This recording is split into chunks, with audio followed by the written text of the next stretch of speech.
Assalomu alaykum, hurmatli komissiya a'zolari. Bugun 2025-yilning 20-may kuni Kadastr agentligida metodologiya va uslubiy qo'llab-quvvatlash boshqarmasi boshlig'i o'rinbosari hamda bosh mutaxassis lavozimlariga nomzodlar ko'rib chiqiladi. Komissiya a'zolari to'liq ishtirok etishyapti.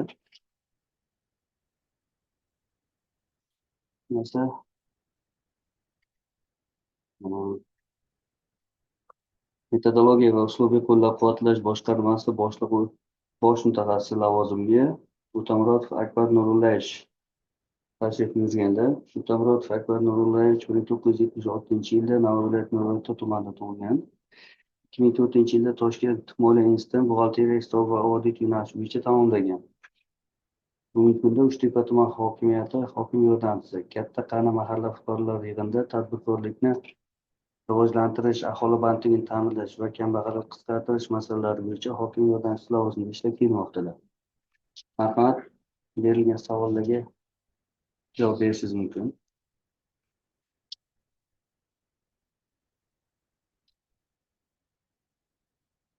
Taqdimotga tayyor emasman.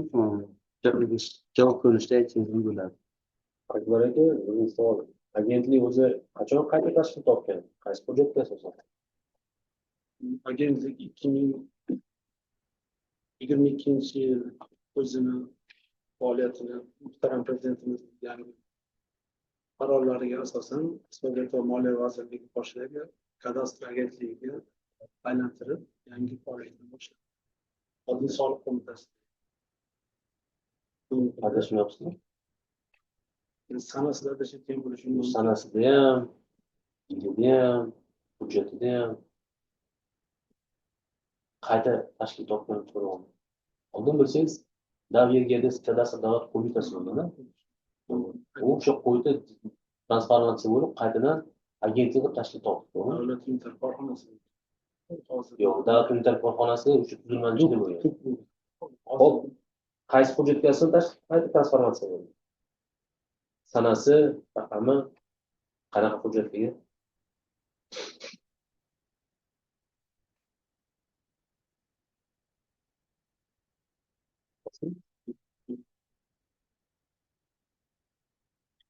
Narsani yodimda yo'q. Agentlik Iqtisodiyot va moliya vazirligi qo'shida kadastr agentligi bo'lib, Qo'shida emas. Qo'shida emas, qarashlar. Huzurida bilan qo'shida farqi bor-ku. Chiqin narsada. huzuridagi kadastr agentligi bo'lib, yangi faoliyatini boshlagan. Bir qancha yangi vazifalar yuklatildi bu agentlikka muhtaram prezidentimiz tomonidan. Nima vazifalar ekan? O'zi asosiy funksiya vazifalari nimadan iborat? Akbar aka? Kadastr agentligining asosiy vazifalari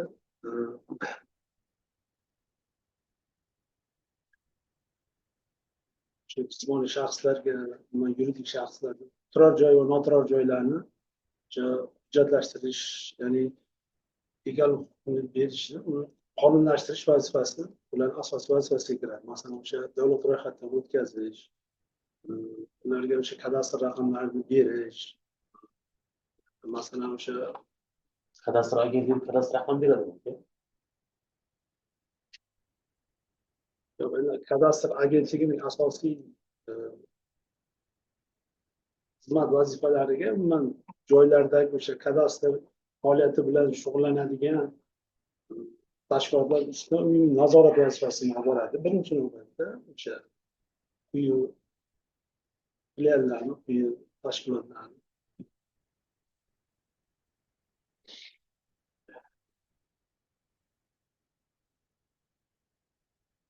Metodologiya boshqarmasi nima shug'ullanadi? metodologiya boshqarmasi va uslubiy qo'llanma boshqarmasi bu har bir tashkilotlarda metodologiya bo'limi mavjud bo'lib, o'sha har bir vazirlik, umuman tashkilotlarni qanaqa yo'riqnomada ishlayotganligi, o'sha tashkilotlarni yo'riqnoma va qonunlarga rioya etilishini va yangi chiqqan yo'riqnomalarni joriy qilish, targ'ibot qilish, umuman masalan yangi biror bir qarorlar chiqadigan bo'lsa, o'sha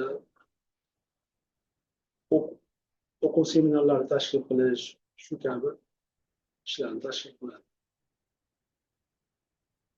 Agentlikni nizomi o'qiganmisiz? Nizomni o'qiganmisiz? Qaysi hujjatlar tasdiqlangan?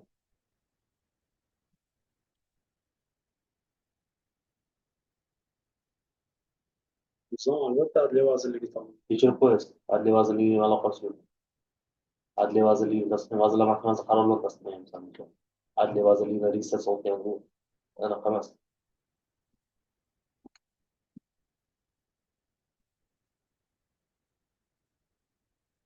Akbar aka, man uzr so'rayman aka.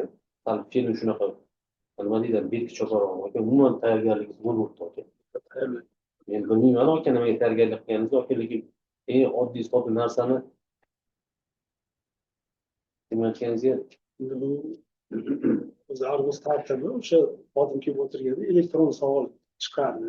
O'sha elektron savollarga javob berardi. Hozir bunaqa qo'shimcha savollar keyin beriladi tartib qoida bo'yicha. qanaqa qo'shimcha savol bor aka? Suhbat ketyapsiz. Suhbatda o'zi Argus qoidasi bo'yicha o'sha nomzod elektron savollar haligisini tanlab oladi. Savollarni topshirdingiz aka. To'g'rimi? Test savolida 62 yarim ball yig'dingiz. Undan o'tib bo'ldingiz aka. Hozir yakuniy bosqichda suhbatdan o'tyapsiz. Hech qanaqa u Argusda talabaga ravishda hosida o'tib o'tganingiz yo'q. Shunaqa deb o'ylayman. Lekin Mana aka, haftadan buyon 62,5% dan o'tdingiz. Argusda o'sha ballaringizni yig'dingiz. Hozir yakuniy bosqichda siz hozir o'sha komissiya a'zolarining suhbatini o'tyapsiz. Просто endi lekin man shu haftadan buyon shu tayyorlanib, shu umuman kadastr agentligi Tayyorlangan bo'lsangiz, man shuni Akbar aka, aynan tayyorgarlik ko'rgan nimani o'qidingiz? Nima tayyorgarlik qildingiz? Oddiy negizini so'rab olmaslik. Misol, anu registratsiya qonuni falonchi moddasini so'rayotganim yo'q sizdan misol uchun hali. Yoki sohaga oid normativ deganim ham yo'q hatto. endi to'g'ri sohamiz ozroq boshqacha bo'lgani uchun o'sha vaqt o'tishi bilan masalan o'zimiz ishimizda qayta ishlab albatta O'sha markaziy apparatda bosh mutaxassis lavozimida sizga o'tirib ishlaydigan joy emas-da, Akbar aka. Men siz aql o'rgatish emas, mendan yoshingiz mendan ham kattaroq ekan. Lekin demoqchiman aka, markaziy apparatda mutaxassis u kelib o'rganib o'zlashtirgan joy emas-da, tayyor kelib turib ishlab ketish kerak bo'lgan joy aka. Siz buni metodologiya boshqarasiz. Normativ hujjatlarni ishlagan boshqarasiz. metodologiyaga ishonch bilan aytamanki, o'sha siz kutilgan natijani bera oladigan xodimman. Qanaqa sizga men ishonishim mumkin agar siz normativ hujjatlarni sohanikini bilmasangiz, tashkil topgan narsani hujjat bilmasangiz, nizom bilmasangiz, qanaqa men bilasiz ishonish hosil qilishingizga? Meni savollar bormi? Savolda mana shu hozir ochib turganingiz mavzular edi, to'g'rimi? Ha, bering o'shandan bering bo'lmasa. O'zlari tanlab solib javob bersinlar bo'lmasa. Mana kadastr agentlik, kadastr idoralari tomonidan ko'rsatiladigan kadastr xizmatlari bo'yicha ham bor ekan. Qanaqa kadastr xizmatlari ko'rsatiladi kadastr agentligi va uning tizim tashkilotlari tomonidan? Kadastr agentligi tomonidan masalan biror bir ko'chmas mulklar oldi-beri sotilganda masalan yoki meros huquqi o'zgarganda yoki Umumiy nomida xizmatda nomlar, xizmatda qanaqa xizmatda? Siz aytayotganlaringiz hammasi bitta xizmat. O'sha nima? Qanaqa xizmat?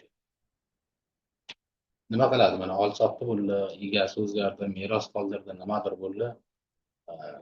Notarial harakatlar doirasida o'zgarish bo'lgandan keyin qanaqa xizmat ko'rsatiladi? Nima o'sha?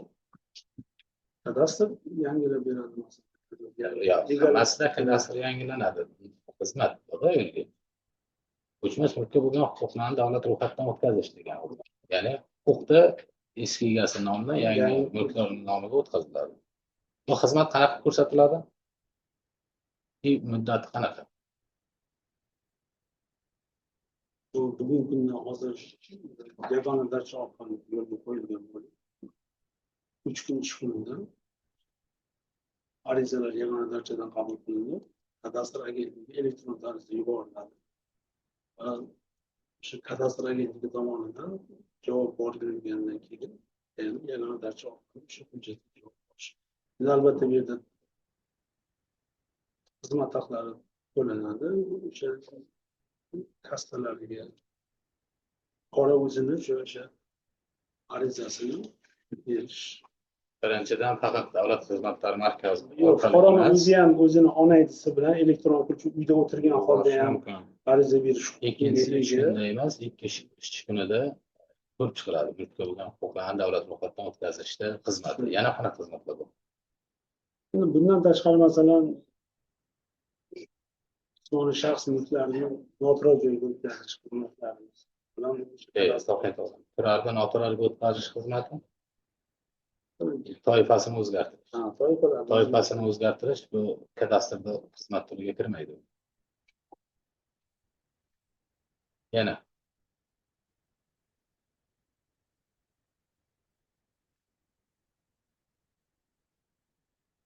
berilgan 5 ta savol bo'yicha javoblar aniq bormisiz tayyor? Ular bu mana ishlar shuni o'zidan davlat xizmatlaridan man savol beryapman. mayli. Keyin mana hozir ikkinchi savolingizda aytganimiz ko'chmas mulkka bo'lgan huquqlarni davlat ro'yxatdan o'tkazish.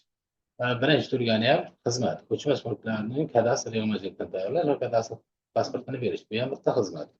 Keyin ko'chmas mulkni bo'lish, birlashtirish, yangi chegarasini belgilash degan xizmat. Manzillarni berish xizmatimiz bor. Ko'chmas mulkka oid ko'chmas mulk tarixini berish xizmati bor. ko'chmas mulkka bo'lgan huquqlarni davlat ro'yxatiga o'tkazishda masalan bir oilada o'sha kadastr hujjatlar masalan ikkiga bo'lish holatlari bor. Masalan shunda uch kadastr xizmatlari yo'lga qo'yilgan. Ko'chmas mulkka bo'lgan huquqlarni tasdiqlovchi hujjatlarni kadastr qaysi kadastr idorasi beradi? Egalik qilish to'g'riroq bilan. Ko'cha tilida aytadigan bo'lsak, yerga yoki mulkka egalik huquqini berish vakolati bormi? Bor bo'lsa kim beradi? Yo'q, mulkka bo'lgan huquqni e'tirof etish bo'yicha hech qanaqa huquq berish vakolatiga ega emas. Kadastr idoralari. Hop, mana bu ham ko'chmas mulkka bo'lgan huquqni ro'yxatdan o'tkazishga ham kiradi, ko'rsatiladigan davlat xizmatlariga ham kiradi bu savol. Bugungi kunda tadbirkorlarga va aholiga qanday tartibda va qanday huquq to'lovi bilan yer ajratiladi? Bugungi kunda yer ajratish masalalari har qanday yer sotuvlari bugungi e-auksion orqali amalga oshirish yo'lga qo'yilgan. To'g'ridan to'g'ri savdolar mumkin emas. Qaysi turda qaysi huquqda beriladi? Qaysi huquqda beriladi? Huquq turi bor. Qaysi huquqda beriladi? Mana Tadbirkorga doimiy foydalanish, umrbod egalik qilish, mulk huquqi degan, vaqtincha foydalanish deganlar bo'lardi. Yerdan foydalanish beriladi. Agar yer mulkini xususiy sotib olib yerga to'lov qilgan taqdirda u masalan o'sha egalik huquqini ham bugungi kunda berish vakolati berilgan. Masalan yer maydonini sotib olish. Yo'q, sal adashdingiz. Faqat ijara huquqi va mulk huquqi asosida auksion orqali beriladi. Siz aytdingiz, faqat auksion orqali dedingiz. Davlat va jamiyat ehtiyojlari uchun Vazirlar Mahkamasining qaroriga, hokimliklar qaroriga asosan ham ajratiladi yer. Lekin investitsiya miqdoriga qarab turib ham Vazirlar Mahkamasiga vakolatli bo'lgan joylar beriladi. Yana bitta to'g'ridan to'g'ri ishlaydigan yo'nalish bo'yicha savol, normativ huquqiy hujjat loyihasini tayyorlash tartibi qanaqa? Muddatlari bilan aytib bering. Aytaylik, mana bitta qisqa qilib aytib bering. Prezident qaror loyihasini ishlab chiqish kerak. Kim ishlab chiqadi? Necha kunga kelishilishi kerak? Necha kunga yuborgan odam, masalan, sizga kelib tushsa, necha kunga siz kelishingiz kerak? Umuman qaror tasdiqlangungacha bo'lgan jarayonni qisqa qilib tushuntirib bering. Normativ huquqiy hujjatlar avvalo o'sha tegishli yo'nalishlar bo'yicha, masalan, kadastr agentligi bo'yicha normativ hujjat ishlab chiqiladigan bo'lsa, o'sha ishlab chiqilib, tegishli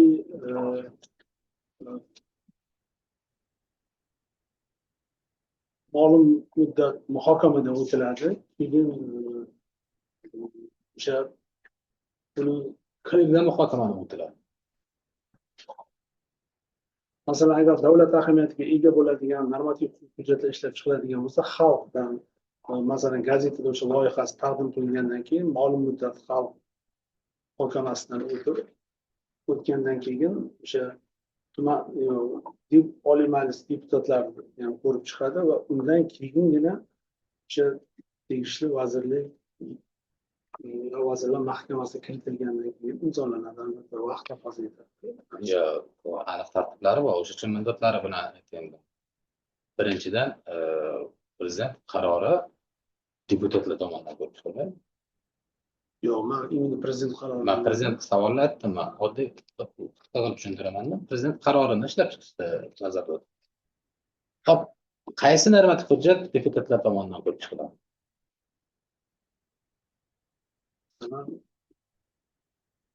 Qonunlar, hammasi Yana farmonlar masalan.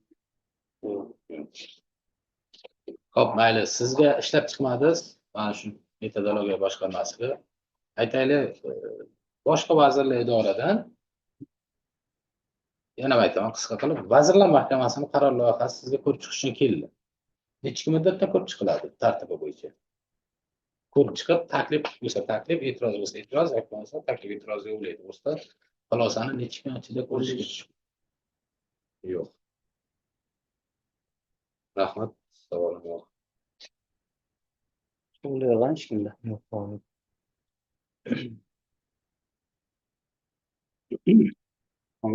Savollar bo'lmasa,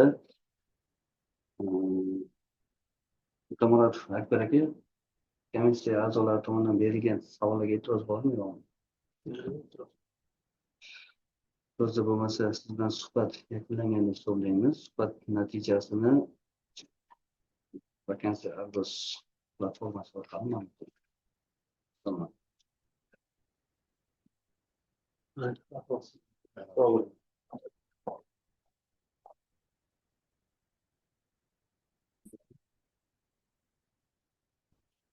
Bugungi nomzodni tanishtirib o'taman. Asqarov Javohir Asqarovli 1997-yilda Qashqadaryo viloyati Qarshi shahrida ta'lim topgan. Qarshi muhandislik iqtisodiyot institutini kimyo texnologiya va noorganik moddalar yo'nalishi bo'yicha tamomlagan. Ikkinchi yo'nalish iqtisodiyot yo'nalishi bo'yicha. Hozirda O'zbekiston Respublikasi Prezidenti huzuridagi Ijtimoiy himoya milliy agentligi Toshkent viloyati boshqarmasi ijtimoiy to'lovlar sho'basi bosh mutaxassis lavozimiga 2024-yil 16-yanvardan buyon ishlab kelmoqda. Marhamat, berilgan savollarga javob berishingiz mumkin. Avtomat qaysi biridan boshlaymiz?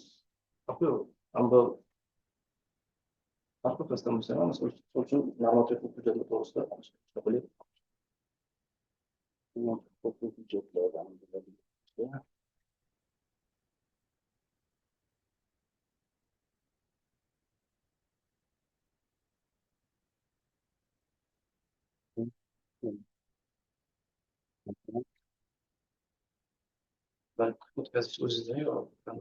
Manda.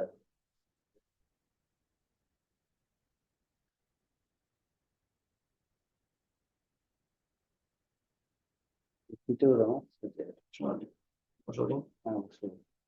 Assalomu alaykum.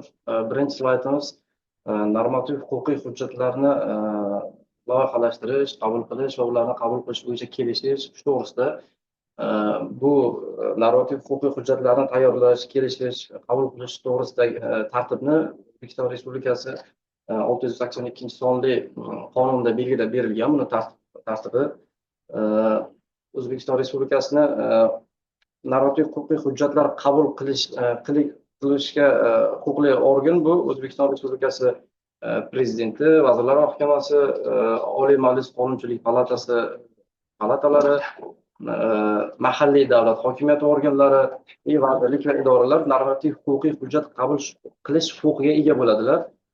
Normativ huquqiy hujjatlar bular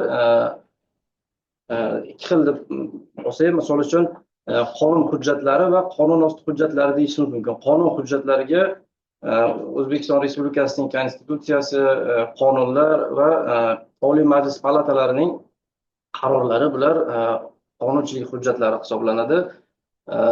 O'zbekiston Respublikasi Prezidentining farmon va qarorlari, Vazirlar Mahkamasining qarorlari, vazirlik va idoralarning qarorlari va o'zlarining ichki buyruqlari, mahalliy davlat hokimiyati organlarining qarorlari bular qonunosti hujjatlar hisoblanadi. Bularni normativ huquqiy hujjat qabul qilish bo'yicha ketma-ketligini tushuntiradigan bo'lsam, normativ huquqiy hujjat qabul qilishda normativ huquqiy hujjatni qabul qilish bo'yicha axborot birinchi jamoatchilik muhokamasiga qo'yiladi. So'ng jamoatchilik muhokamasidan so'ng loyiha ishlab chiqiladi. Loyiha ishlab chiqilish uchun boshida aytmadim, ishchi guruh tuziladi. Qabul qiluvchi organ qabul qilishga vakolatli organ tomonidan va jamoatchilik muhokamasiga qo'yiladi. Keyin loyihasi ishlab chiqiladi. Normativ huquqiy hujjatni loyiha ishlab chiqilib, loyiha ham jamoatchilik muhokamasiga qo'yiladi. Jamoatchilik muhokamasidagi fikrlarga e'tiboran balki o'zgartirish kiritilishi ham mumkin. So'ng normativ huquqiy hujjatni qabul qiluvchi organga kiritiladi. Qabul qiluvchi organga kiritish tartibi agarda Vazirlar Mahkamasining qarorlari yoki Prezidentimizning farmon va qarorlarida belgilangan alohida muddat belgilanmagan bo'lsa, 2 oy muddatdan oshmasligi kerak deyilgan. Normativ huquqiy hujjatlarni kelishish bor.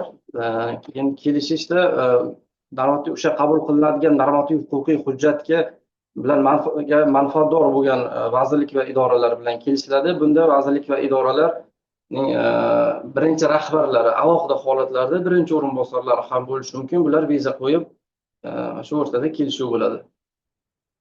Bunda kelishishda qonun hujjatlarida, adashmasam qonun hujjatlarida 7 ish kunida viza qo'yish kerak, 7 ish kundan kechikmasligi kerak. Prezident farmon va qarorlarida mahalliy davlat hokimiyati organlarining qarorlarida 3 ish kunida, Vazirlar Mahkamasining qarorida esa 5 ish kundan oshmagan, shu aytilgan muddatlardan oshmagan kunda kelishuvchi vazirlik va idoralarning rahbarlari tomonidan viza qo'yish kerak bo'ladi. Qisqacha shu.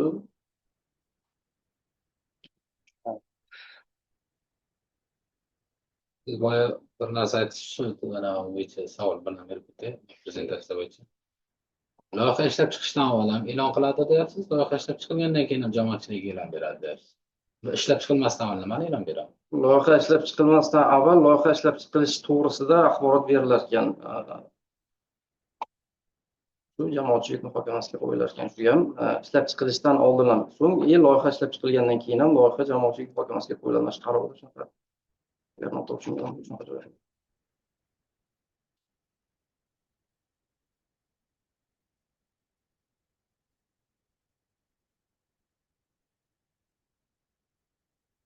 Bitta yo'nalishda prezentatsiya qiladimi yo hammasida? Yo'q, Hammasida bor hozir.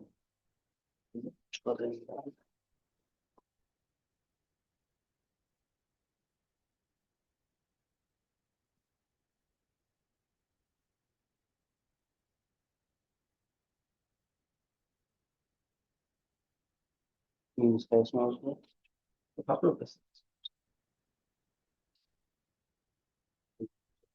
Uchun kadastr yig'majildan tayyorlash va pasportini berish uchun. Aytavering. Bu tushunishlarni aytavering.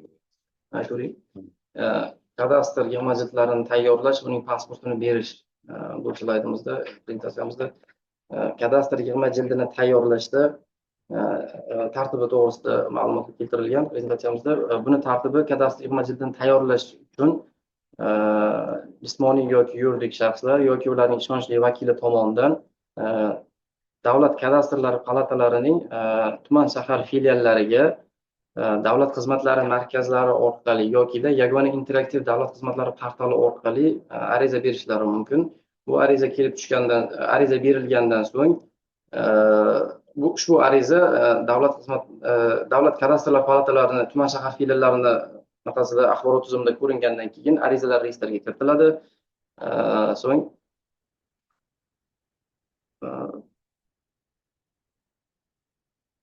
shu borida keyin kadastr yig'ma jildini tayyorlashda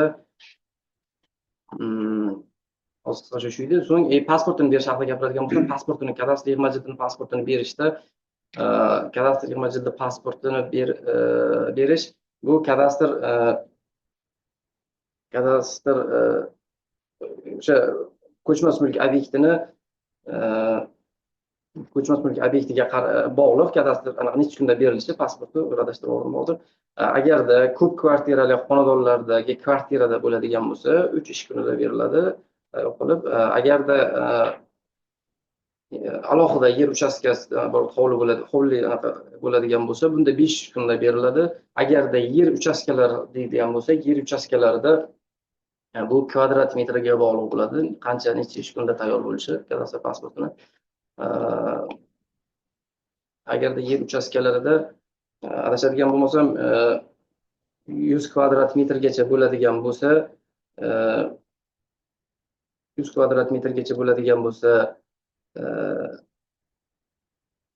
7 ish kuni deydi. 100 kvadratdan 1000 kvadrat metrgacha bo'ladigan bo'lsa 10 ish kunida, 1000 kvadrat metrdan 5000 kvadrat metrgacha bo'ladigan bo'lsa 15 ish kunida, 5000 kvadrat metrdan 50.000 kvadrat metrgacha bo'ladigan bo'lsa 23 kunda, agarda 50.000 kvadrat metrdan yuqori bo'ladigan bo'lsa u 25 ish kunda kadastr pasporti taqdim qilinadi. Kadastr sohasida ko'rsatiladigan davlat xizmatlari. Kadastr sohasida ko'rsatiladigan davlat xizmatlarining turlari bular ko'chmas mulk obyektining kadastr pasportini berish orqali davlat xizmatini ko'rsatish birinchi, keyin ko'chmas mulkka bo'lgan huquqlarni davlat ro'yxatidan o'tkazish, ko'chmas mulkni bo'lish va uning yangi chegaralarini aniqlash bo'yicha davlat xizmatini ko'rsatish, ko'chmas mulkni birlashtirish va uning yangi chegaralarini aniqlash bo'yicha davlat xizmatini ko'rsatish bor. Keyin ko'p yillik dov-daraxtlarga bo'lgan mulkiy anaqa bor. Keyin keyin kadastr muhandisini shahodatnomasini berish bo'yicha davlat xizmati bor. Ko'chmas mulk tarixi bo'yicha ma'lumot beradigan davlat xizmati bor. Shu ikkitami?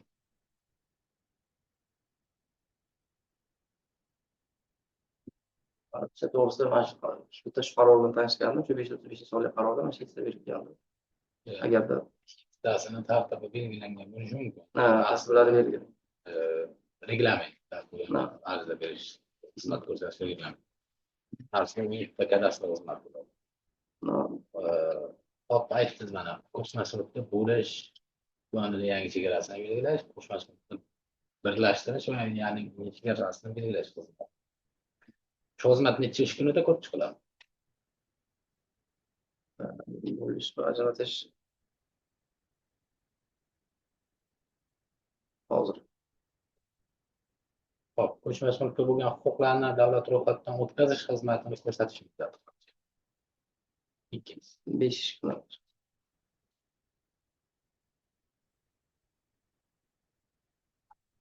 ish kun.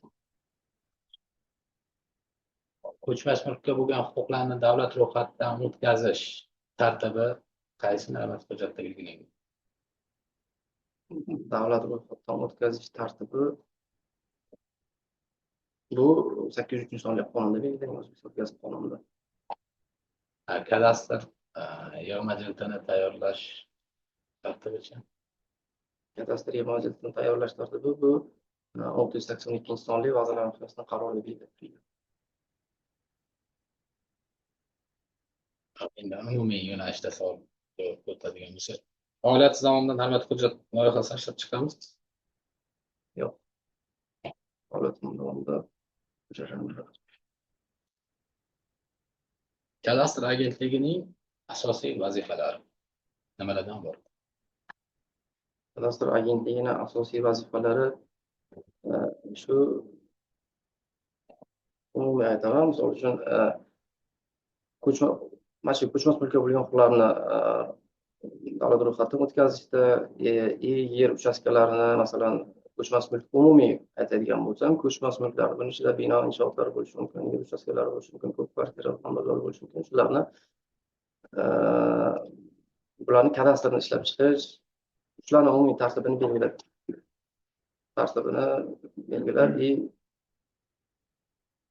shu sohada ijrochi organ hisoblanadi.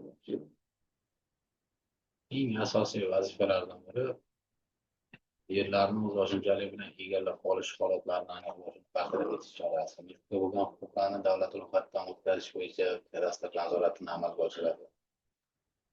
Yerdan maqsadsiz foydalanish holatlari bo'yicha bu asosiy vazifalar hisoblanadi. Keyin yana asosiy ma'lumot hujjatlari bilan tanishib chiqqan bo'lsangiz, geodeziya va kartografiya yo'nalishida faoliyat olib boradi. Eshitganmisiz? Eshitganman, lekin Kadastr agentligining tizim tashkilotlari to'g'risida ma'lumot berganmisiz?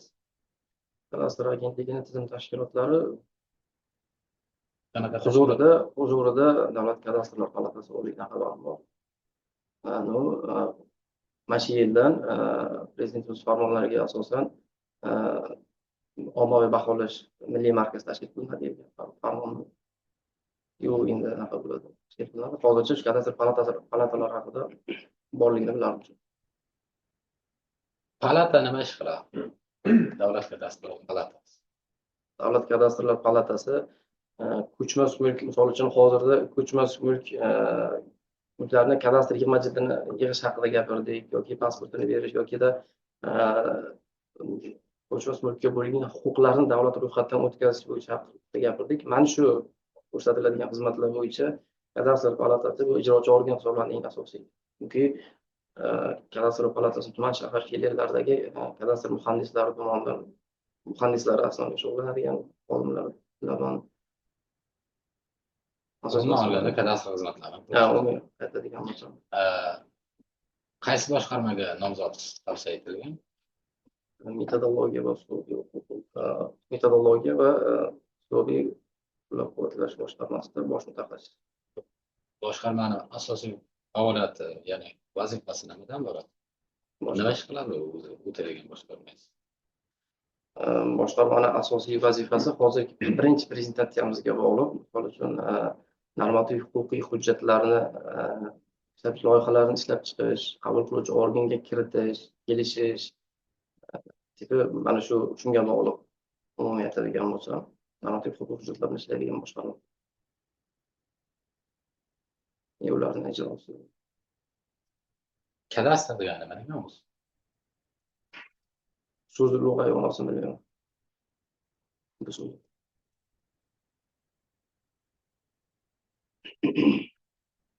Mana eshitgan bo'lsangiz kerak, egalik huquqi bo'lsa kadastrni qilamiz, egalik huquqi bo'lmasa kadastrni qilmaymiz degan narsani.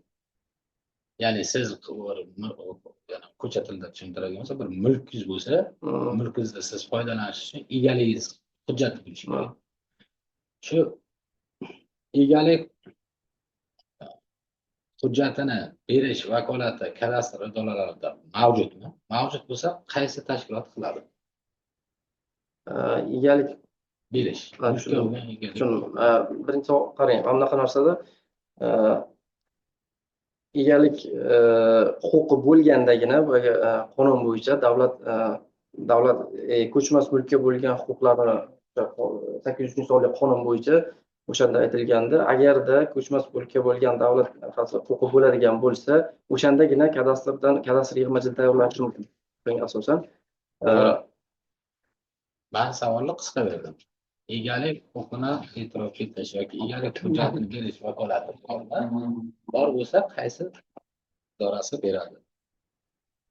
Egalik huquqini berish bu ya'ni mana qo'pol qilib aytaylik, registratsiyadan oldingi bo'lgan jarayon siz uy qurmoqchisiz, yer olishingiz kerak, yer ajrash to'g'risidagi qarorni qabul qilish vakolati. Oddiyroq tushuntiradigan bo'lsak. Agar hozir davlat registrini yuritish, o'sha egalik huquqi bo'yicha davlat registrini yuritish Vazirlar Mahkamasida deyilganda, agar shu narsani noto'g'ri o'tib ketyapsiz. Ungacha bo'lgan jarayonda birinchi siz huquqingiz bo'lishi kerak, ya'ni agar registratsiyadan o'tkazmagansiz. Yer ajratish, yer birinchi sizniki bo'lishi kerak. Uni keyin olib borasizda, mana shu hujjatga asosan sizning nomingizga o'tkazib beradi. Qaror bo'ladigan bo'lsa, qo'lingizda. Yoki masalan davlat orderi bo'ladigan bo'lsa, yoki masalan bir boshqa hujjat bo'ladigan bo'lsa, ya'ni huquqni tasdiqlovchi hujjat. Undan keyin ro'yxatdan olinadi. Shu birinchi первоначальный hujjatini berish vakolatini so'raydi. Kadastr bormi shu vaqtda? Manimcha kadastr palatasi bo'lsa kerak to'g'risida vakillanishdi. Keyin mana bu yangi qabul qilingan qonun hozir hamma joyda e'lon qilingan xabaringiz bormi? Yo bo'yicha shug'ullangansiz? Qaysi O'zboshimchalik bilan egallangan yer uchastkalari va unda qurilgan bino inshootlarga bo'lgan huquqlarni e'tirof etish to'g'risidagi qonun bo'yicha. yo'q, to'g'risi mavzuda yo'q ekan, mavzuda yo'q ekan deb tashlab ketish mumkin. To'g'ri emas u? O'zi xabaringiz bormi? Yo'q, yo'q. Qonun qabul qilingan. To'g'ri.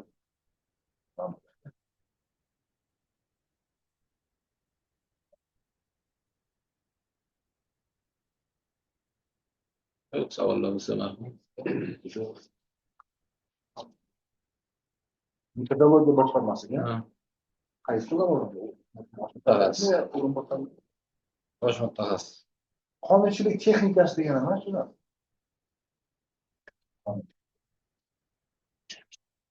Qonunchilik texnikasi Normativ hujjatlarda qonunchilikka normativ hujjat, normativ hujjat loyihalarida qonunchilik texnikasi. qonunchilik texnikasi normativ hujjatni qabul qilish yoki loyihani ishlab chiqish jarayonini tushunadi. O'sha jarayon ichidagi o'z etaplari ketma-ketligi. ЗТ hujjat, законодательная техника. Şey qonunchilik. Ko'pincha ЗТ.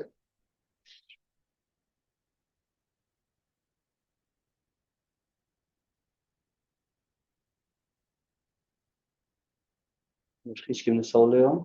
Normativ huquqiy hujjat loyihalari masalan, qonun loyihasimi, balki qonun osti hujjatlar bo'ladi, farmon qarorlari, qarorlar. Ishlab chiqishdan masalan, qonun loyihasini oladi, qonun loyihasini ishlab chiqishdan to o'sha vakolat organiga kiritilgan qadar bosqichlar bilan boshidan qanday ular kim qiladi? Harakat qiladi. Qonun loyihasini ishlab chiqish tartibidan Oliy Majlisga kiritilgan. Qonun loyihasini ishlab chiqishdan oldin o'sha ishlab chiqilishi o'sha qaysi qonun loyihasi ishlab chiqiladigan bo'lsa, qonun loyihasini ishlab chiqilish to'g'risida o'sha tegishli vazirlik yoki idorani yo'q, tegishli vazirlik idorada emas, jamoatchilik bunaqasiga muhokamasiga qo'yiladi. Jamoatchilik muhokamasida qo'yiladi, keyin o'sha qonun loyihasi ishlab chiqiladi. Qonun loyihasi ishlab chiqilgandan keyin u ham jamoatchilik muhokamasiga qo'yiladi. U ham jamoatchilik muhokamasidan keyin balki qonun loyihasiga o'zgartirishlar kiritilishi mumkin jamoatchilik muhokamasiga qarab. Keyin qabul qiluvchi organga kiritiladi. Bu boshda aytmadim, uzr, ishchi guruh tuziladi. Qonun loyihasini ishlab chiqish bo'yicha ishchi guruh tomonidan tushirishlar amalga oshiriladi. Masalan, kadastr iqtisodiyot va moliya vazirligi qonun loyihasini ishlab chiqdi. Birinchi qadam. Keyin bular loyihani ishlab chiqdi. Loyihani ishlab chiqdi. Keyin qabul qiluvchi organ, yo'q, qabul qiluvchi organga kiritishdan oldin Adliya vazirligidan huquqiy ekspertizadan o'tkazadi. Qabul qiluvchi organga kiritishdan oldin o'sha kiritishda Adliya vazirligidan olingan huquqiy ekspertizani xulosasi va tushuntirish xati bilan keyin kiritiladi. Qo'shida shu bosqich bor. Ishlab chiqib birdaniga Adliya vazirligiga huquqiy ekspertizaga kiritiladi bu loyiha. Yo'q, loyiha ishlab chiqilib, bu aytganimdek jamoatchilik muhokamasiga qo'yiladi. Jamoatchilik muhokamasidan keyin balki o'zgartirish kiritilishi mumkin jamoatchilik muhokamasiga qarab. Jamoatchilik fikri asosida o'zgardi. Keyinchi O'zgarish bo'lgandan keyin Adliya vazirligiga huquqiy ekspertizaga kiritiladi. adliyaga huquqiy ekspertizadan kirishga oldin biron yana qanaqadir Vazirlardan bilan kelishiladi-ku hujjat. Uzr, boya birinchi berilganda aytdim shu narsani, endi esdan chiqib qolibdi. Kelish uchun vazirlik idoralariga beriladi. Kelishilgandan keyin, ya'ni vazirlik idoralarining mas'ul rahbarlari viza qo'yilgandan keyin Adliya vazirligiga adliya kiritdi. Adliya huquqiy ekspertiza qildi. Keyingi bosqich. bo'lib xulosa bilan, tushuntirish xati bilan qabul qiluvchi organ kiritiladi. Qaysi qabul qildi? Qabul qiluvchi organ Qonun loyihasi bilan qabul Qonun loyihasi Adliya vazirligidan keyin huquqiy ekspertizadan keyin qaysi keyingi bosqichda qonun loyihasi Oliy Majlis Qonunchilik palatasiga kiritiladi. to'g'ri. Ikkinchi savol bu bilan bog'liq. Qonunchilik tashabbusiga kimlar ega? Qonunchilik tashabbusi degani bilasizmi nima degani qonunchilik tashabbus? Qonun qaysi organ yoki qaysi vakolatli organ, qaysi organ qonun loyihani ishlab chiqib kiritish huquqiga ega degan qonun tashabbus. Kimlarda bor o'sha qonun tashabbus? Kim Yani ishlab qonun chiqdi? loyihasini dehqonchasi aytdi, qonun loyihasini Oliy Majlisga kiritish kimda huquq bor? Konstitutsiya bo'yicha. Hammada ham yo'q. Hamma ham kiritadi, to'g'ri. Oliy Majlisga. Shuning uchun biz boshqa ishlarni so'raymiz.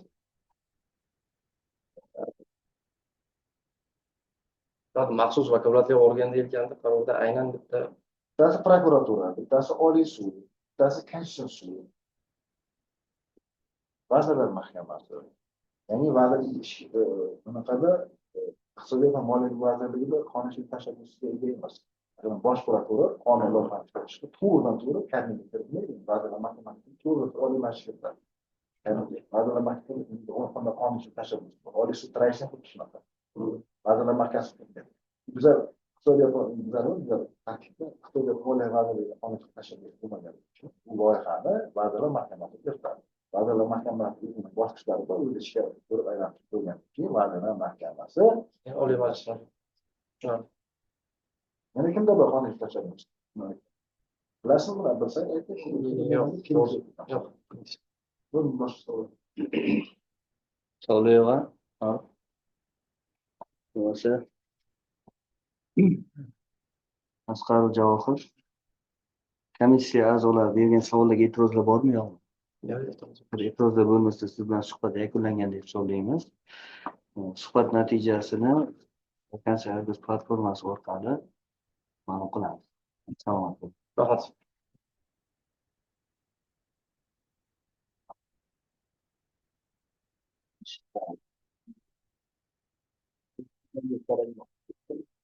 Prezidentlar yaxshimi? Bundan savollar amalga tashlamagan. Uzatish tugadimi? Yo'q.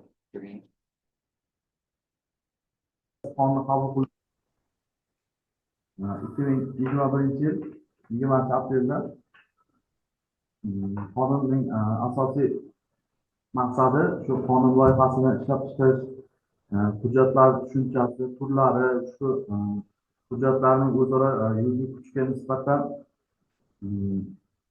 ularni rejalashtirish va tashabbus qilib tayyorlab, uni ijrosi bu ma'qullab qabul qilib e'lon qilishgacha bo'lgan sohadagi munosabat tartibga soladi. Normativ hujjatlarning 7 ta prinsiplari mavjud.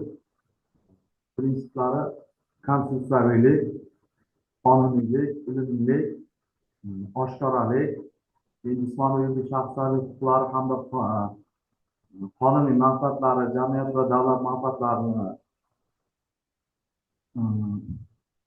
hamda ularning ustuvorligi, ilmlilik shu asosiy prinsiplarga bo'linadi. Yana normativ hujjatning turlari mavjud. Yani qanday turlarga bo'linadi? Konstitutsiya, qonun, O'zbekiston Respublikasi Konstitutsiyasi, O'zbekiston Respublikasi qonunlari, O'zbekiston Respublikasi Oliy Majlis palatalarining qarorlari, Prezident O'zbekiston Respublikasi Prezidentning farmonlari, qarorlari, O'zbekiston Vazirlar Mahkamasi qarorlari turlarga bo'linadi. Oldinbek siz ham boshqaring savol javob o'taylik. Mayli, agar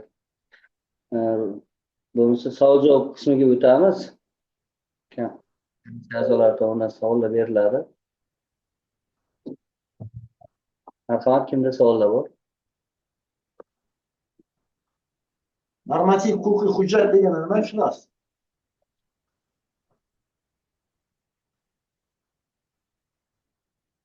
Eshitilyaptimi? Eshityapti. Normativ huquqiy hujjat tushunchasi. Bilganingizni aytaveraman. Kitobda bo'lish shart emas. Tushunchasi bormi yo'qmi?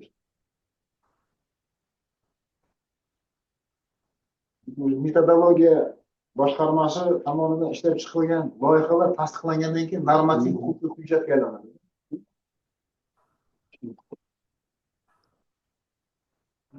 Normativ huquqiy hujjat o'sha davlat tomonidan qabul qilingan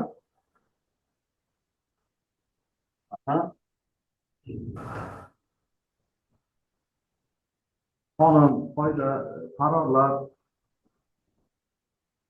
o'sha harakat qilish, aniq yo'nalishlar berib belgilab bergan hujjatlarda o'zimizni hozir qarorlarimiz bor.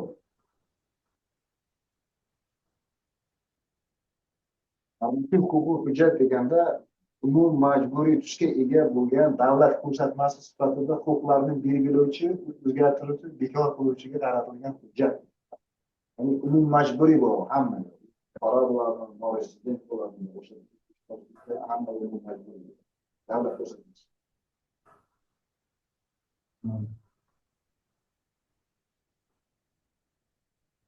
Endi savol mana tavsiya etilgan mavzusi bo'yicha boshqarmaning asosiy vazifalari nimalardan iborat? Nima ish qiladi o'zi boshqarma?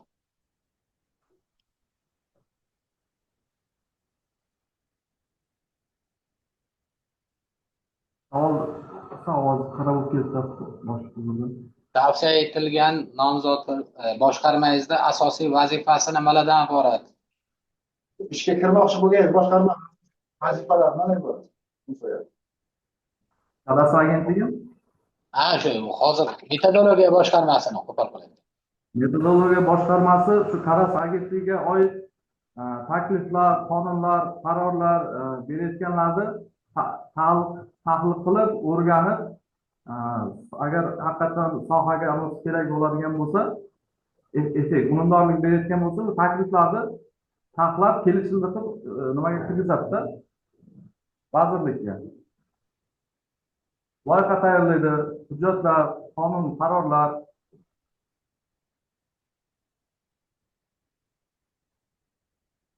O'zboshimchalik bilan egallab olingan yer uchastkasi va unda qurilgan bino inshootlarga bo'lgan huquqlarni e'tirof etish bo'yicha qonundan xabaringiz bor, to'g'rimi? Bor, 937 sonli qonun bo'yicha hozir ishlayapmiz kecha kunduzda, qatlov ishlari amalga oshirilyapti. Qaysi holatlarda huquqlarni e'tirof etish belgilangan qonun bilan? Qonunda ochiq, quruq, ochiq yer bo'layotgan bo'lsa, endi shu agentlik tomonidan ko'rsatma xatam kelgan, o'sha ochiq yerlarni xatodan o'tkazmaymiz, nizoli bo'lgan holatlarda o'tkazmaymiz. Keyin umuman birlamchi hujjati bo'lmagan noturar obyektlarni xatlovda 937 qonunga to'g'ri kelmaydi. Ularni xatlov qilinmaydi hozir. Asoslar keltirilganda qaysi hollarda u yerda bir 8 ta adashmasam asos bor. O'sha yo'nalish bo'yicha. O'sha bular bo'yicha e'tirof etiladi. Bittasi sizga nizo bo'lsa mumkin emas. Egaligi bor, lekin yeriga nisbatan huquq belgilovchi hujjat bo'lmasa, o'sha bitta asos. Birjadagi adliyaga kiritgan. Yana qanaqalari bor? E'tirofga kirmaydiganlar bor. Nizo bo'lsa, taqiq bo'lsa, keyin o'sha noturar obyektlarga umuman birlamchi hujjati mavjud bo'lmasa, bular holatlarda e'tirofga kiritmaymiz. E'tirofga kiritadiganlaringizni sanab bering. Qonunning birinchi moddasida nimalar nazarda tutilgan? E'tirofga kiritilishi 2018-yil 1-maygacha bo'lgan imorat qurilgan bo'lishi kerak, tutash bo'lgan hududda bo'lishi kerak, o'z boshida qurilgan yerlar. Keyin O'zbekiston fuqaroligi bo'lishi kerak. Keyin 2020-martgacha Bush uzumchilik, shirkatchilik hududida ilk sanoat zonalarida 2020-yil 9-martgacha qurilgan bo'lishi kerak. Noturar obyektlar e'tirof etiladimi, etilmaydi? Etiladigan bo'lsa, qaysi hollarda e'tirof etiladi? Davlat orderi bilan davlat ro'yxatiga o'tkazilgan avval dastlabki. Orderda yer maydoni ko'rsatilmagan. Hozirgi kunda foydalanib kelyapti. Shunday holatlarda beriladi, e'tirofga o'tadi. Agar umuman yer hujjati yo'q, foydalanib kelyapti, savdo do'kon qilib, ular to'g'ridan to'g'ri e'tirofga kiritmaymiz. ularni xat qilib agentlikka xat beryapti, chiqaryapti.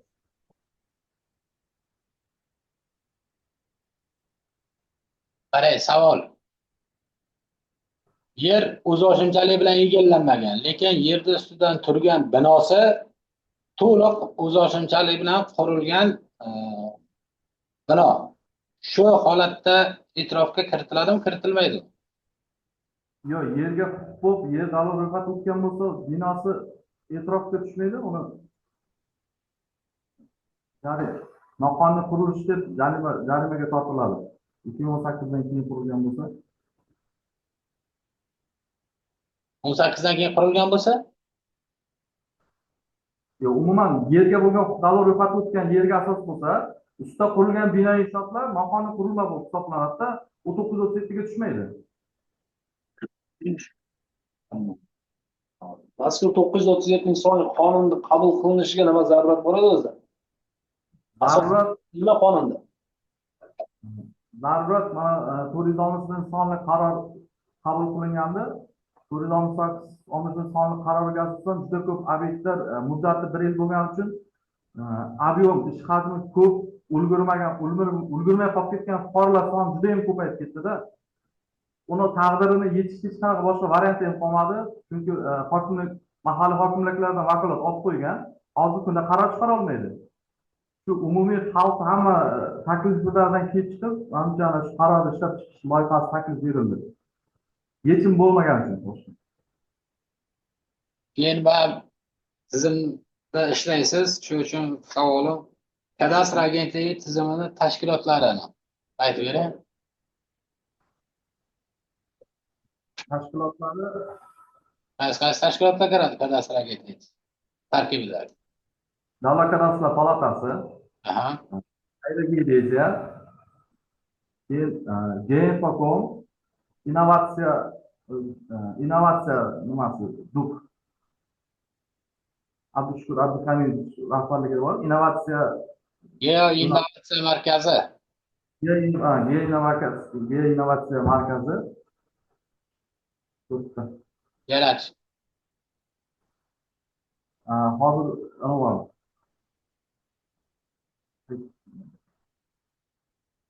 Administrator ishlaysiz, ha? Sizga yana o'sha yo'nalishingiz bo'yicha savol. Oldi-sotdi bo'lgan noto'g'ri obyekt. Binosi ro'yxatdan o'tgan, yerga bo'lgan huquq ro'yxatdan o'tmagan. Yerga bo'lgan huquqni belgilovchi hujjati ham yo'q. Sizga arizaga beryapti. O'sha paytda oldi-sotdi qilgan, deyarli 10 yil oldin, lekin registratorga topshirmagan. Bugungi kunda murojaat qilyapti. Sizning harakatlaringiz. Tushundingizmi savolni? nima? Ko'chmas mulkka bo'lgan huquqlar davlat ro'yxatida o'tkazish bo'yicha 8-sonli qonunda 11-moddasiga asosan rad qilinadi. Yerga bo'lgan huquq davlat ro'yxatida o'tkaziladi, keyin binoga nisbatan oldi-sotdi bo'lib davlat ro'yxatida o'tkaziladi. Umuman bino inshootga harakatlar bu amalga oshiriladi. Qachonki yerga bo'lgan huquq davlat ro'yxatida o'tgandan keyin. Bunday holatlarda agar norozilik bildirsa, mana 937-sonli qonun bor. Nizolar sudgacha hal qilish komissiya sud tartibida ko'rib chiqiladi. Ro'yxatdan o'tkazish rad etilgan qaroridan norozi bo'lsa. Ro'yxatdan o'tkazish qayerda ro'yxatdan o'tkaziladi? Huquq. Mana ariza beruvda ro'yxatdan qayerda ro'yxatdan o'tkazasiz? Davlat kadastr palatasi hududiy boshqarmasi o'zida ro'yxatdan Shuni huquqda qayerda ro'yxatdan o'tkazasiz? Qayerga yozasiz buni? Направляющий. Reyestrdan ko'chirmaga beriladi davlat ro'yxati o'tgani to'g'risida. Ko'chirma beradi, lekin uni birinchi huquqni qayerda ro'yxatdan o'tkazasiz? Bloknotgami, daftargami, temir kitobgami, qayerga? Yo'q, elektron davlat pro o'z ustat elektron dastur orqali davlat ro'yxati o'tkaziladi. Ko'chmas mulkka bo'lgan huquqlar davlat reyestri degan narsani eshitganmisiz? Davlat reyestrida, ha, eshitganman. O'sha yerga yozasizmi, yozmaysizmi? Ha? O'sha yerda huquqni ro'yxatdan o'tkazishga haqida yozuv kiritasizmi, yo'qmi? Kiritamiz. Shu yerda huquq egasi o'zgarganda reyestrga o'zgartirish, yuridik hujjatlari Sudning qarori bilan o'sha ro'yxatdan o'tkazilgan ko'chirmani bekor qilyapti. Sizga bunaqa savol. Sud organi ko'chmas mulkka bo'lgan huquqlarni ro'yxatdan o'tkazishda ko'chirmani bekor qilyapti. Sizga yuboryapti sud qarorini. O'sha chunki bizlar ko'chmas mulkka bo'lgan huquqlarni vujudga kelishi, boshqa shaxsga o'tkazish shu jumladan bekor bo'lishini ro'yxatdan o'tkazamiz. To'g'rimi? Sud qarori kelyapti, o'sha ko'chirmani bekor qilyapti, ko'chirmani. Siz bekor qilasizmi yo'qmi reyestrdagi yozuvni?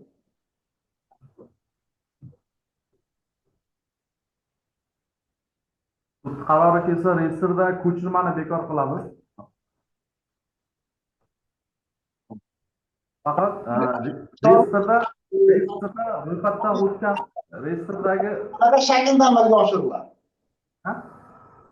803-qonunni o'qigansiz, to'g'rimi?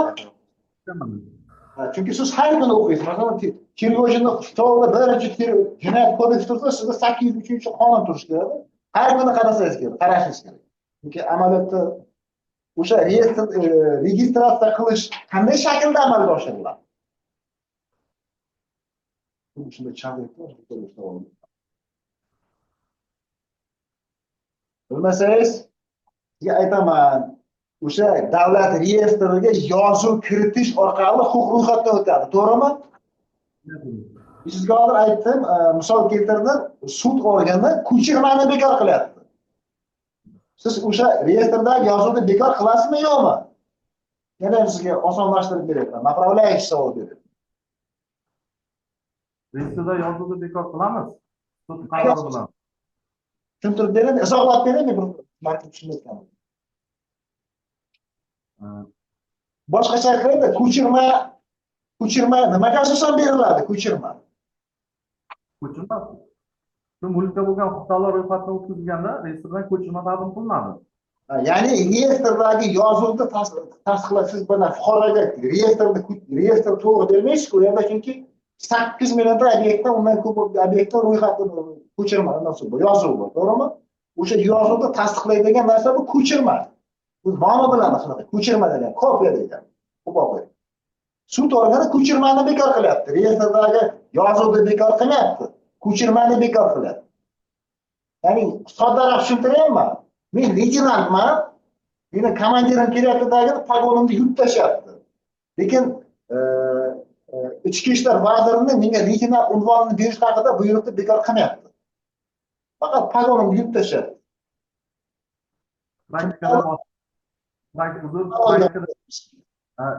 Ishlab chiqarishda bunday bo'lyapti bizda.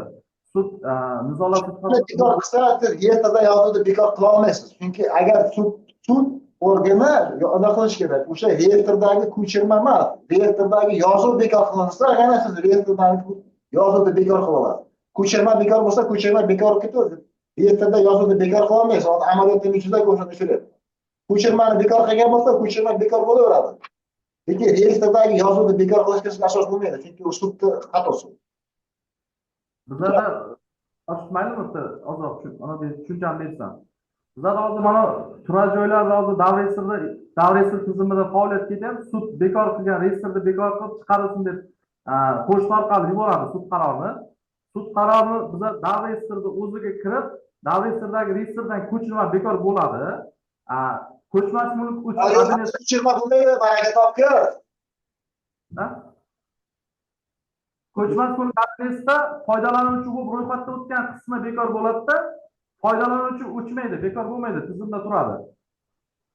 Davlat reyestrida ko'chirmaga davlat reyestriga yozuv kiritish orqali ro'yxatdan o'tkazamiz huquqlar, to'g'rimi?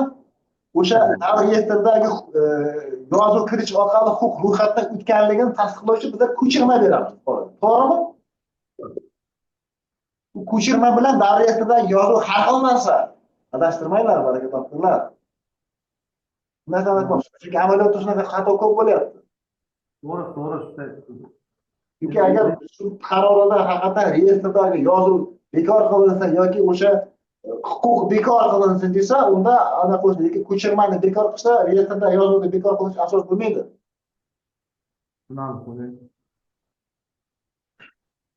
Hozir mana shu jarayonlarni UCSCAT tizimida amalga oshiryapmiz.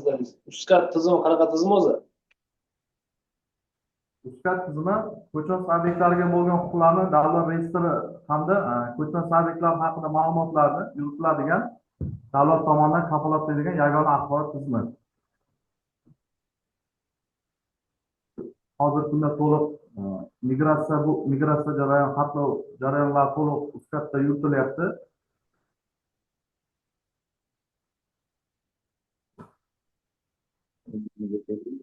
Komissiya a'zolarida boshqa savollar yo'qmi? Agar savollar bo'lmasa, Qalmanov Alisher Ermamat o'g'li. Komissiya a'zolarining savollariga e'tirozlar bormi? Yo'q.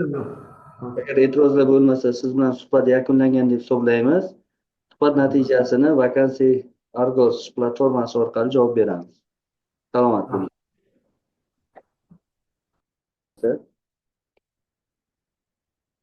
Keyingi nomzodimiz Abdurazak Sanjar Shavkatovich 1974-yilda Toshkent shahrida tug'ilganlar. 1997-yil Toshkent arxitektura va qurilish universitetini avtomatlashtirilgan ishlab chiqarish tizimi yo'nalishi bo'yicha tamomlagan. Hozirgi kunda Davlat kadastrlar palatasi uslubiy qo'llanmalarni ishlab chiqish bo'lim boshlig'i lavozimida ishlab kelmoqda. Marhamat, berilgan savollar bo'yicha javoblarni bo'lsa aytib o'tishingiz mumkin. Agar taqdimot mavzular bo'lmasa, birdan savol javob qismiga o'tamiz. Qaysi ma'qul ko'rasiz? Savol.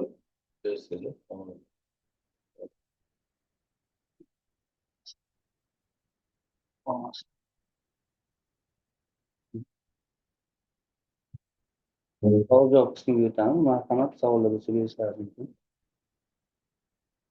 Normativ huquqiy hujjatlar turlari. Qanaqa turlar bor? Normativ huquqiy hujjat endi boshidan aytadigan bo'lsa, birinchisida eng oliy qonun hisoblanadi, konstitutsiya, keyin qonun. Qonunning ichida o'sha qonun bilan kodekslar kiradi. Undan keyin Vazirlar Mahkamasi qarorlari, prezident farmoni qarorlari, Vazirlar Mahkamasi qarorlari, keyin o'sha davlat tashkilotlari tomonidan qabul qilingan normativ hujjat, Adliya vazirligi tomonidan tasdiqlanadi.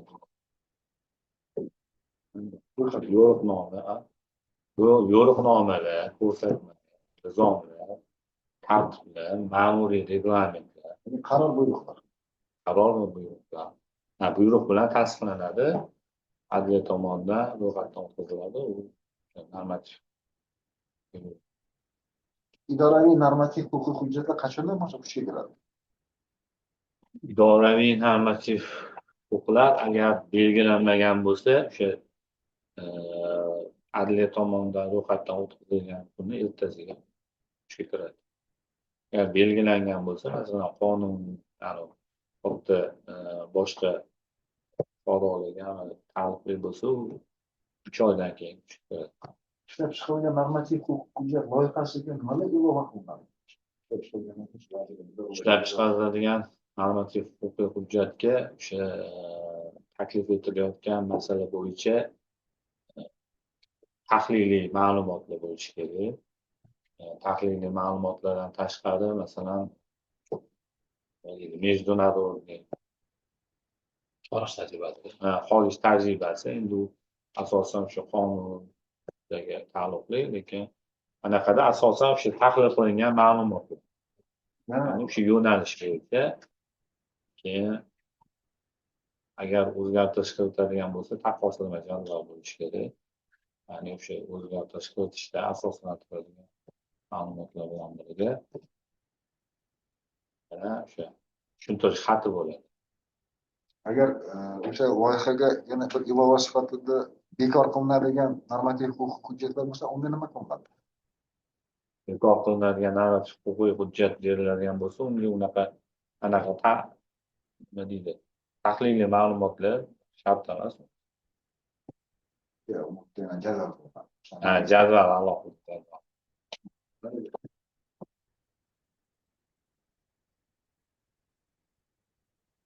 Bekor qilinadiganligi bo'lsa,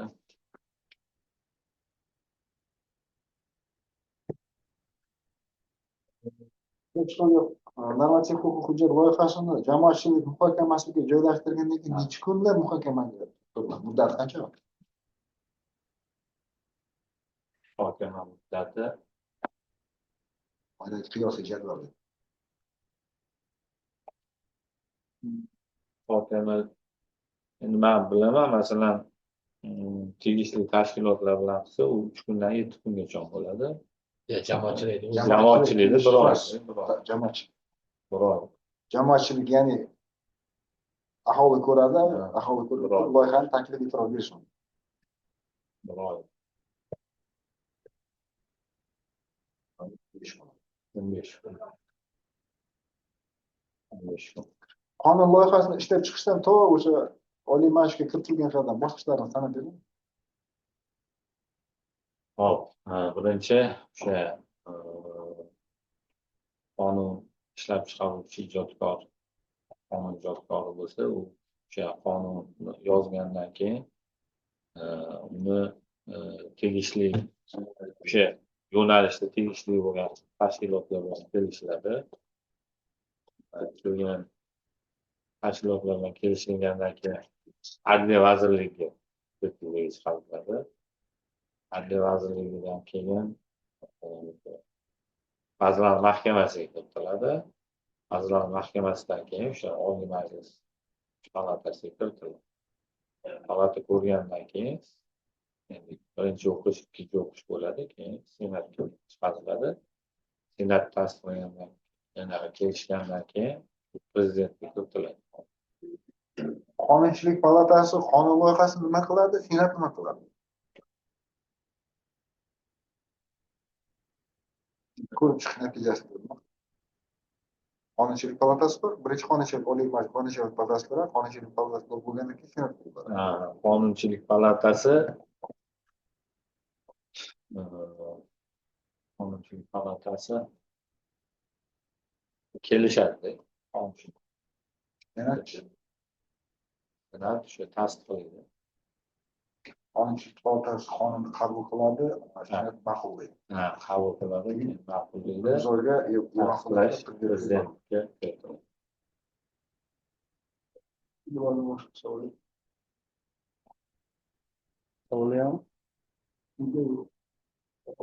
Tajribalar. 535 yozgan qonun bekor qilinadi. Endi bu yerda mana hozir respublika metodologiya o'tganingizdan keyin qanaqa bir normativ qonunga qo'shimcha o'zgartirish takliflar oldiga maqsad qo'yganmiz. Takliflar albatta bor. Takliflar masalan huquqiy bilan texnika va vaziyat tushunsa kerak. Sababi mana man endi o'ylayotganim masalan Rossiya tajribasidan ko'rsa baribir kadastr pasportda unaqa katta natija bermadi. Hozir bizda 3 ta yo'nalish bo'lib qolganda kadastr 20 yilda pasport ko'chirma. Shu pasport bilan ko'chirma o'zi bitta narsa-da. Ya'ni birinchi ko'chmas mulkka registratsiya ro'yxatdan o'tkazishga kerak. Hisobga oldi degani baribir registratsiya huquqiy hisobga oldi deydi-yu, lekin faktichto hisobga olgani u ko'chmas mulkka ro'yxatdan o'tkazilgan hisoblanadi. Ya'ni agar o'z boshimcha bo'lgan zahmatlar bo'lsa, baribir nalogiga ketyapti. Yani 3 barobar ko'ryapti. Bu degani o'sha ko'chmas mulkni o'zini tan oldi. Ko'chmas mulkni tan olgandan keyin uni o'sha obyektda bo'lgan subyekt huquqini registratsiya qilamiz. Baribir mana o'rtadagi pasport o'zi hozir aktualligini yo'qotgan. O'shani o'zi birlashtirib olib, ya'ni texnik kadastr 20 jildini joyiga chiqib o'lchaydigan texnik ishlar alohida bo'lishi kerak. Buni birlashtirib olib, masalan, 10 kun qilsa, pasport bilan registratsiyani birlashtirib olib. Texnik va ko'ramiz, mana joyiga chiqib, muddat 10 kun bo'lsa ham, eshikni taqillatsa, eshikni ochmaydi. U shartnomaviy narsa. Masalan, shartnoma qilib, bugun chiqiladi, joyiga chiqib, admin qilib, nimadan bo'lgan unga va muddat ketadi, ob'yomga qarab. Masalan, zavod bor, optimallashtirmoq. Alohida qilib, anaqani birlashtirmoq. Registratsiyani yo alohida pasport bilan registratsiyani birlashtirib olish kerak. Pasport degani anaqa bor, mana Belarusda 3 ta registratsiya Belarusda. Ya'ni birinchi bizda yo'nalsa qog'oz registratsiya qiladi, keyin ko'chmas mulkka registratsiya qiladi, keyin ko'chmas mulkka bo'lgan huquq registratsiya qiladi. Hammasi 15 kun. lekin anaqa joyiga chiqib o'lchab qog'ozda ko'chmas Aha. huquq bu nazorat anavidir. ortiqcha bizga u kerak emas. Tushundimmi? Ko'chma Hozir o'ziznikini ayting, siz hozir siz men taklifim masalan joyga chiqib o'lchab keldi, u alohida. Xizmat turini alohida qilish kerakda. Qarasa 20 jild. Ha. 20 jild. 20 jildini baribir men bilmadim-u, menimcha qo'liga berib yuborish kerak. Shu taklifingizni o'sha natijasida nima bo'ladi? Oxiri aholiga yengillashadimi, fuqarolarga yo bizani xodimlarni ishi yengillashadimi, nima natijaga erishamiz? Birinchidan bizning xodimlarning ham ishi yengillashadi, chunki muddat kamligi uchun hozir asossiz radlar ko'payib ketgan, ya'ni muddat bittasi. Keyin o'sha texnik o'sha muddat hamma muddatlar normalniy bo'ladi. Masalan, texnik alohida chiqarib olsa, pasportlarni registratsiyani 10 kun qilsa, normalniy huquqiy hujjat tekshirib, registratorga ham yaxshi. Texnika ham yaxshi, fuqaroligi yaxshiligi, masalan, hozir muammo bo'layotgani, masalan, ipoteka olasiz-ku, qo'lingizda nima bor? Pasport bor, ko'chirma borda.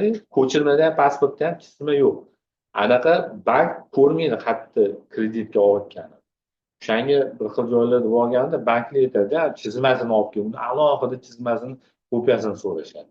Ya'ni mana bir joy masalan 20 ta binosi bo'lsa, ikkitasiga kredit olmoqchiman desa, qaysi biriligini pasportdan ham ko'chirmadan ham ko'rib O'sha bo'ladi. texnik qilsa bo'ladi. Masalan, o'sha pasportda qanaqadir QR kod qilsa, QR kodni boshqa qo'l 20 jild chiqib keladi. Ya texnik bilan Endi kerak biz. Mana agar nimadir ma'lumot bo'lsa, unaqa hozir yo'q.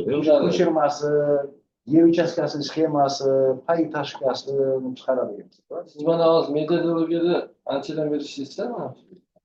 Ancha bir registrator bo'lib ancha ishlagan. Mana men so'rayotganim mana shu Nextcloud arxiv masalasida ham bitta qarori 10 marta ishlatsa ham bironta joyida yo'q-ku. Uni harakati to'xtatib qoluvchi harakat. Shu Nextcloud ishlab chiqayotgan 2021da ham aytgandim, bu Toshkent tumaniga. Mana bitta kolxoz qaror. Men ishlatdim shuni 95. Keyin bitta ikkita olib sotib qolgandan keyin yangi boshqa yonimda bo'sh turgan yerga ham shu kolxoz qarorini olib bemalol ishlata olaman. Hech qayerda ko'rinmaydi. Bironta joyda u haqida yozuv tarifi bunday tersing bu o'zi ishlatilgan deb bir joyda bir yaratilmagan bir bu endi qanaqa ma'noda yaratilmagan undan xabarim yo'q, yaratilmagan. Buni men 20 yildan beri iltimos qilib hech kim shunga bir qiziqmagan. Bir agar shu sohada hozir agar nasib qilgan bir ishlab ko'ring, bu nima tomondan kelib yer talon-taroj bo'lishini oldini olish asosiy ildizi qiladi. Keyin boyagi ana kredit masalasi dedingiz, haligi ipoteka.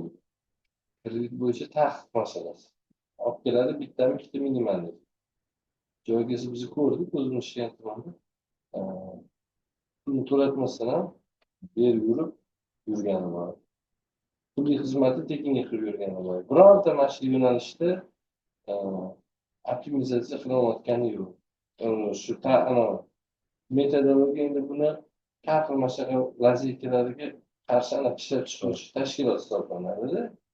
Mana shu kodini o'zgartirib qarang, fermerman, qanaqa qo'shsin 58 57 degan kodlar bor, to'g'rimi? Hammasi mana shu yo'nalishlarda ochiq joylarga bu metodologiya ishlab chiqib, zudlik bilan o'shani saqlab qolish kerak. Buni oqibatida moddiy zarar, ishga bo'lgan korrupsiya hammasiga omil bo'lib kelyapti. Mana shu yo'nalishlarning ichidagi ochiq joy. Shuni ishlab chiqish bo'yicha shu mana shu 1 yilmi 2 yil ishlagan davringizda nimani o'zgartirish qilgan joylar bormi? Ipoteka bo'yicha o'zi ipoteka bo'yicha o'sha ya'ni joyga chiqib qolish, stamp qo'yish faqat turar joylarda qolgan, uskatda o'zi elektronniy bo'lyapti, ya'ni notariusdan ipoteka keladi, registratsiya qilib beramiz.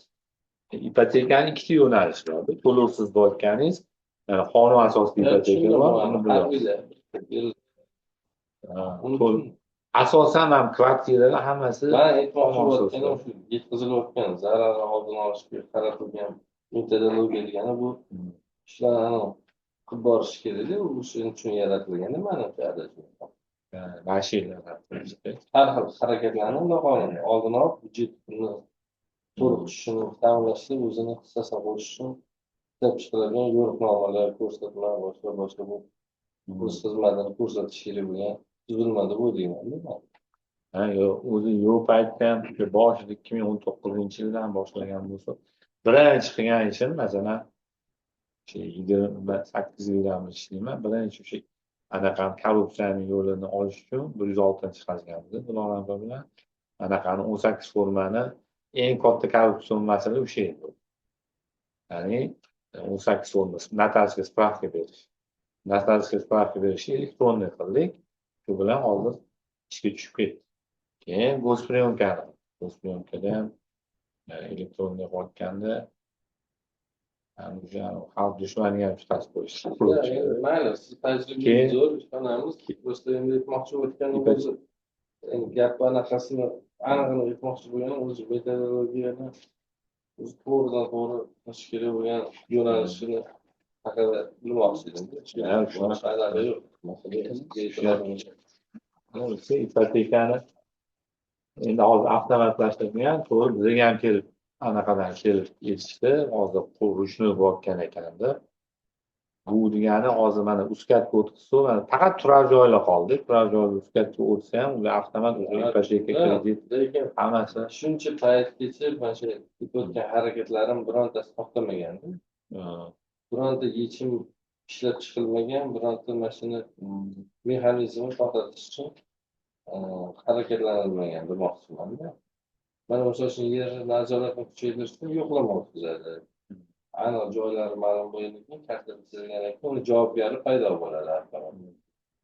Xuddi shunaqa har bitta o'sha holatlarni bo'layotganini eshitib bilyapsizlar, lekin bunga nisbatan haligi huquq qo'llanmami nima deydi, ko'rsatmami yoki qaror normativ hujjatmi yoki boshqa metodologiyada bunaqa keladi jamsiga ko'p anaqa borda mana shu sizlardan o'tganda o'sha qonuniy anaqalarga kirib ketadi. To'g'rimi? Argadan boshqadan ruxsatni olib yuridik kuchga ega bo'lish bo'lgan hujjatlar sizlardan o'tadi demoqchi.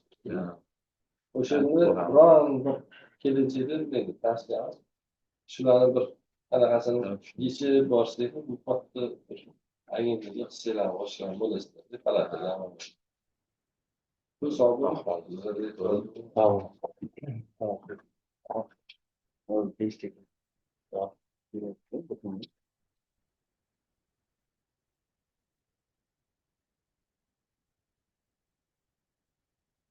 Oluyor mu münasebetçi?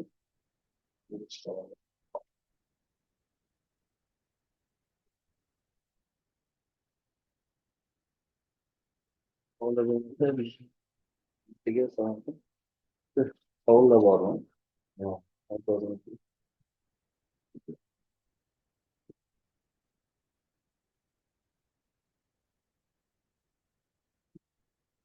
Suhbat tugatdik. Sizda savollaringiz bormi? Kiminni yordam bilasizmi? Ya, sohaga oid. Qarang.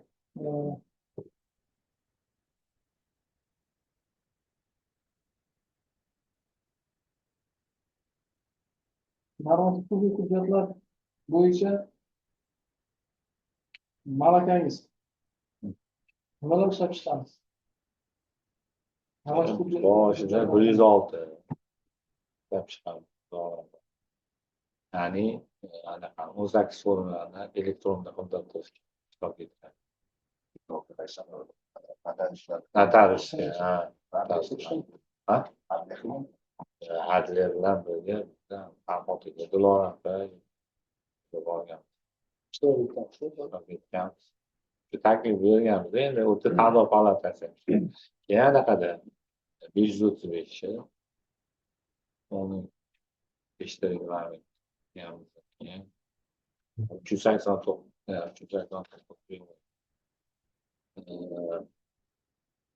qurilish tugallangan binolar foydalanishga qabul qilishni elektronniy tizimga o'tkazish qatnashgan 200 dan oldinga 370 70 qatnashdi.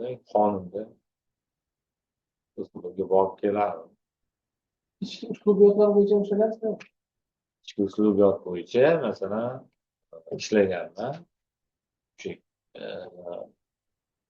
boshida anaqa Andijon Qashqadaryoda birinchi bo'lib Qashqadaryoda 2020-yilda xatlov bo'lgan edi, ikkita tumannikida Yakkabog'da.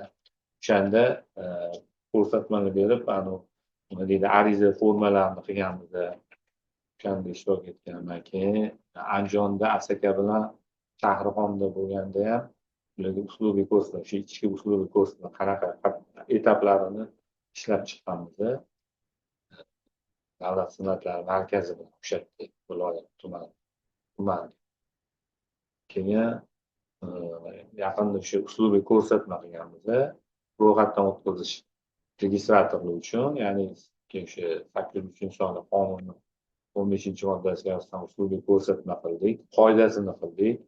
Ya'ni ro'yxatdan o'tkazish ishlari, yuritish qoidalari, keyin registratorlarni kasb odobi bo'yicha qilib bu yoqqa topshirdik, tasdiqlattirdik boshida. Keyin monitoring bo'limi uchun monitoring o'tkazish tartibini qildik. Agentliklar tasdiqlandi ular. Ularda ishtirok etgan. Idoraviy normativ huquqiy hujjat. Doirada anaqani qilganmiz. Xususiy kadastr malaka shahodatnomasi berishdik. 32-11 o'shani bir o'tib ishlab, keyin adliyadan tasdiqlagan. Buyruq chiqarib. Xususiy kadastr nomasi.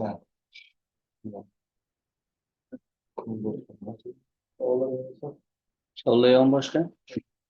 Agar savollar bo'lmasa, Abdurozaq Husanjon, komissiya a'zolari tomonidan berilgan savollarga e'tirozlar bormi? Agar e'tirozlar bo'lmasa, suhbat yakunlangandek hisoblaymiz. Suhbat natijasini vakansiya Argus platformasi orqali ma'lum qilamiz. Salomat bo'ling.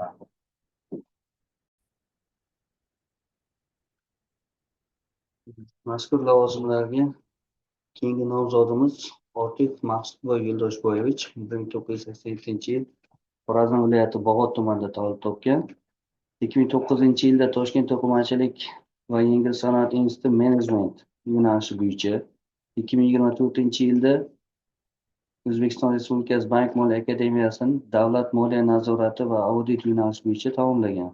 Hozirgi kunda Kadastr agentligida moliya iqtisod bo'limi bosh mutaxassis lavozimida ishlab kelmoqda. Shunaqa taqdimot mavzulari bor.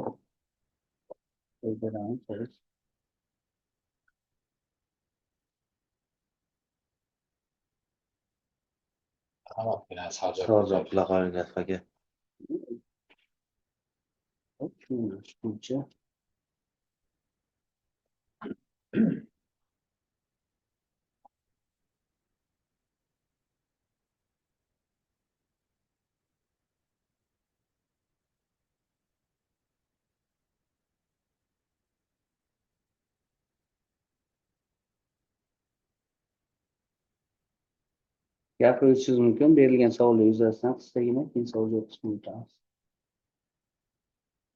Savol javob bo'lsa e'tiroz yo'qmi? Savol javob o'ta qoladi. Mayli.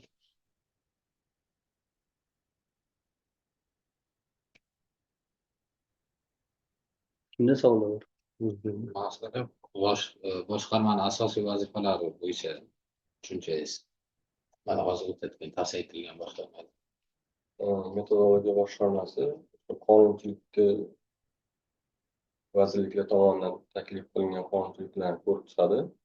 Normativ huquq hujjatlarni taklif kiritadi. Kadastr agentligi bilan bog'liq bo'lgan normativ huquq hujjatlarni qabul qilishda ishtirok etadi. Tizim xodimlariga tushuntirishda yordam beradi.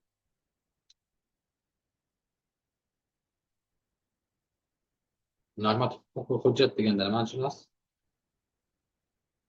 Normativ huquq hujjat qonunchilikka muvofiq qabul qilingan majburiy davlat ko'rsatmasi sifatida huquqiy normalarni belgilashga, o'zgartirishga yoki bekor qilishga qaratilgan rasmiy hujjat.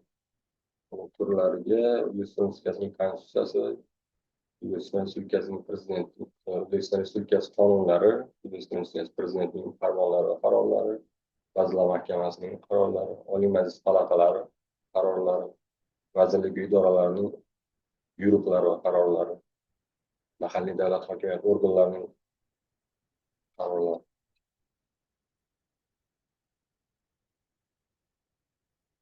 Xabaringiz bor, yangi ko'chmas mulkni ommaviy baholash milliy markazi, ya'ni umuman ko'chmas mulkni ommaviy baholash tizimi joriy etildi. Bu o'sha farmonni qisqacha mazmun mohiyati tushuntirib Bu ko'chmas mulkni ommaviy baholash bo'yicha Prezidenti 43 sonli farmon qabul qilindi. Bu bo'yicha asosiy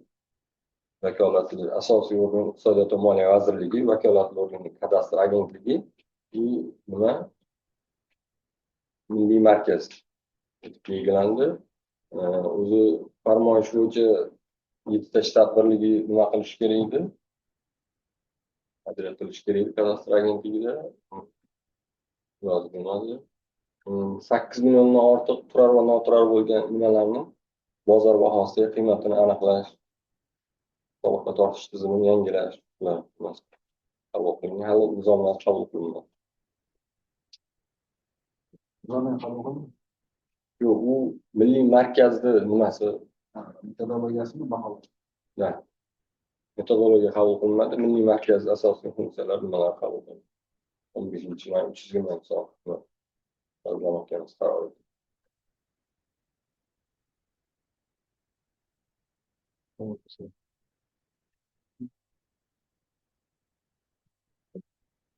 ko'chmas mulkka bo'lgan huquqni ro'yxatdan o'tkazish bo'yicha xizmat ko'rsatiladi. Xizmat ko'rsatish muddati belgilangan. Turar joy, Registratsiya. turar joy, kvartiralarga o'tish kuni, Registratsiya.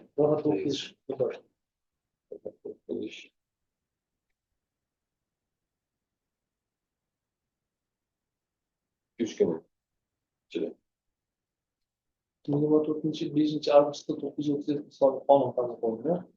Bu qonun mazmuni haqida tushunchaga O'zboshimchalik bilan egallangan yerlar, binolar, egalik huquqi yo'q bo'lgan turar noturar obyektlarni nima qilish? Hujjatlashtirish asosida mahallalar grafik kesimida 2024-2025 yillarga grafik tasdiqlangan. Kadastr agentligi tomonidan shu nima qilingan. Bu bo'yicha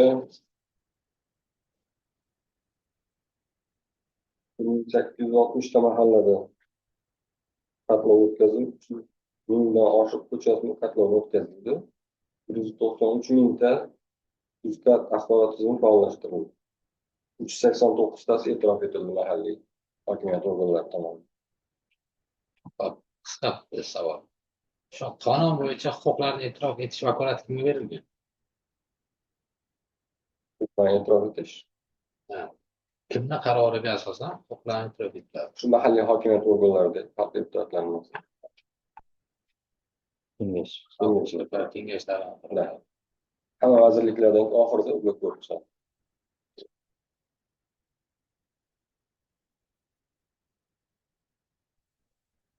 huquqlarni ro'yxatdan o'tkazish nima uchun kerak?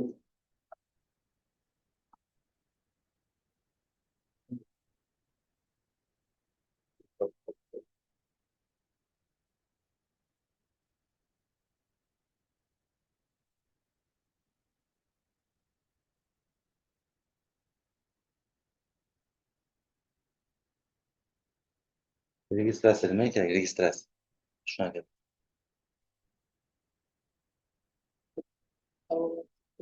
Kafolatlash. Birinchi navbatda bir turlar kafolatlanish kerak. Kafolatlanish Egaligini kafolat.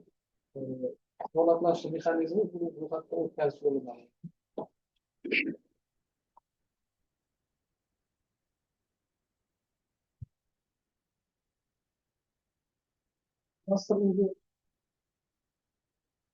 Asosiy yo'nalishlarda qanaqa necha xil xizmat ko'rsatadi? 20 xil turli xizmatlar ko'rsatadi. Bir nechtasini sanang. Hozir javobingiz kelgan. Turar noturar obyektlarni kadastr yig'ma jildini shakllantirish, kadastr pasporti berish, davlat ro'yxatidan o'tkazish, daraxtzorlarniki, nomida uy bor, mol mulk bor yo'qligi to'g'risida spravkalar berish,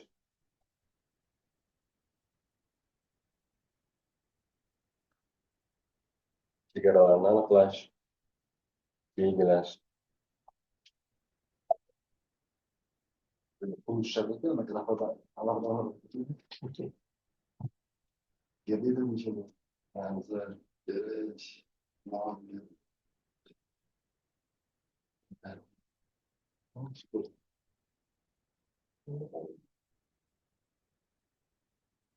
Savol savollar bo'lmasa, suhbat bo'yicha okey, mazkur komissiya a'zolariga savollarga e'tirozlar yo'qmi? Agar savollarga e'tirozlar bo'lmasa, siz bilan suhbat yakunlangan deb hisoblaymiz. Suhbat natijasini vakansiy.uz vakansiy.argos.uz platformasi orqali javob beramiz. Rahmat, salomat bo'ling. Rahmat.